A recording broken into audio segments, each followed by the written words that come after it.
All right, let's dive in. Today, we're taking a trip, a pretty extreme one, to the end of the Earth. We're talking about the coldest, driest, and windiest continent on the planet, Antarctica. And what we're going to do is explore how a journey like this can tell us, well, pretty much everything about our world's past, present, and maybe even its future. So, let's get started. And this quote, it really sets the stage, doesn't it? Bon voyage. This isn't just about packing your bags for a cold vacation. No, this is a journey into what you could call deep time. The big idea here is that if you really want to get the full story of our planet, Antarctica is the place to go. So you might be wondering, how do you even get to a place like that? Well, our journey starts in a place that's about as far from ice as you can imagine, Madras. The author hops on this Russian research ship, the academic Shikalsky, and sets off for a completely different world. And just get a load of these numbers. This isn't a quick flight. We're talking over 100 hours of travel. That's by car, then plane, then ship. You're crossing 9 time zones, 6 checkpoints, 3 huge bodies of water, all just to get there. It really hammers home just how cut off this continent is from, well, everything we know. So after all of that, what's the first thing you feel when you finally step foot on the ice? I mean, probably relief, right? But that feeling doesn't last long. It's almost instantly washed away by this profound sense of wonder. You're just staring out at this massive, endless white landscape meeting a perfect blue horizon. It completely messes with your sense of scale. And that sense of wonder, it naturally leads to some pretty big questions. Like, how on earth could a hot, vibrant place like India ever have been connected to this frozen world? To answer that, we have to rewind the clock way, way back. The answer is a name you might remember from science class, Gondwana.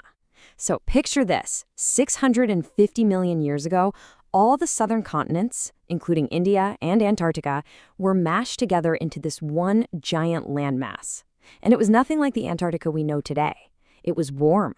It was full of life, bursting with all kinds of plants and animals. It was a thriving world. This timeline really puts things into perspective, doesn't it? Gondwana was around, thriving, for 500 million years. Then, around 65 million years ago, right when the dinosaurs were getting wiped out, it starts to break apart. And then, look at the very end of that timeline, 12,000 years ago. That's when we show up. If you think of Earth's history as a giant clock, we've only been here for a couple of seconds. It's mind-boggling. And this quote just nails the feeling of being there. It's like walking into a giant ping pong ball. Think about it. No trees, no billboards, no buildings. Nothing you normally use to judge distance or size. You completely lose your sense of perspective. You could be looking at something tiny, like a mite, or something colossal, like an iceberg the size of a country. It's just you and this immense white emptiness. And getting that new perspective is so important because it forces you to think about us, about humanity. You realize we've been on this planet for just a blink of an eye, geologically speaking. But in that short time, wow, have we made a mark. A furious mark, as the text puts it. Yeah, let's just sit with that for a second.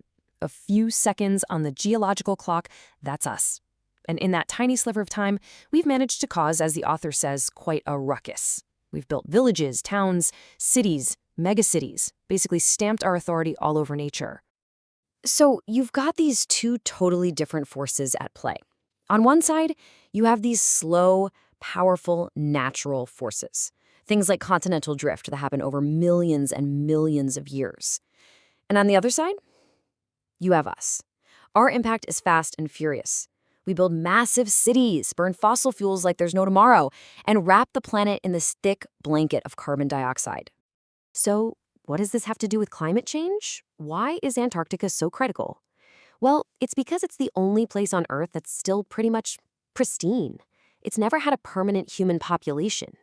And deep inside its ice sheets, it holds these incredible ice cores that are like a time capsule. They have carbon records going back 500,000 years. It's like a perfect, frozen record of our planet's past. You know, you'd think the big takeaways from a place like this would all be about the giant icebergs and vast landscapes. But sometimes the most profound lessons come from the absolute smallest things you can imagine. We're about to see a perfect example, a kind of parable for how life works.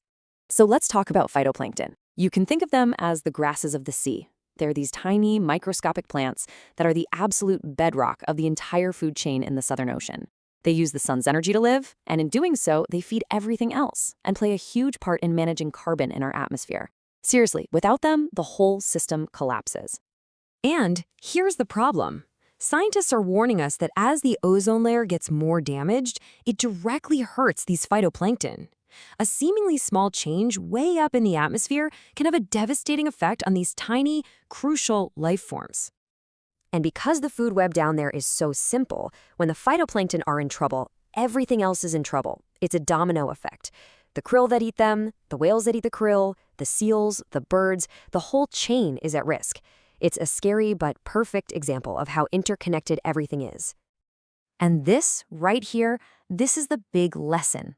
The parable of the phytoplankton is really a metaphor for existence. It's simple, really. Take care of the small things, and the big things will sort themselves out. It's a powerful piece of wisdom. Okay, so the whole trip, all these lessons, it all builds up to this one final incredible moment, an experience that ties everything together. They're at 65.55 degrees south, almost at the Antarctic Circle, when something amazing happens. The ship, the Academic Chokalski, gets stuck, completely wedged between thick pack ice. So what does the captain do? He tells everyone to get off the ship and walk on the ocean. Just imagine that. They're all standing on a layer of ice about a meter thick, and right below that single meter of ice, 180 meters of cold, deep, living, breathing salt water. And it wasn't just one person. There were 52 of them, all bundled up, walking around on this endless sheet of white. It's this incredible, shared moment, this feeling of being connected, not just to each other, but to the planet itself in a way that's hard to describe. And that was it. That was the big revelation. Standing there on a floating piece of ice with 180 meters of ocean beneath you, watching seals just chilling out on other ice floes, it all just clicks into place. Everything does connect. The deep past, the climate, the tiny phytoplankton, the massive whales, and even us. It's all one big, beautiful, fragile system. And that brings us to the final and maybe the most important question of all. Our planet is changing, fast. So what about us? Will we be around to see what happens next? Or will our few seconds on that geological clock run out? Are we headed the way of the dinosaurs? It's a heavy thought, but after a journey like this, it's one you just can't shake.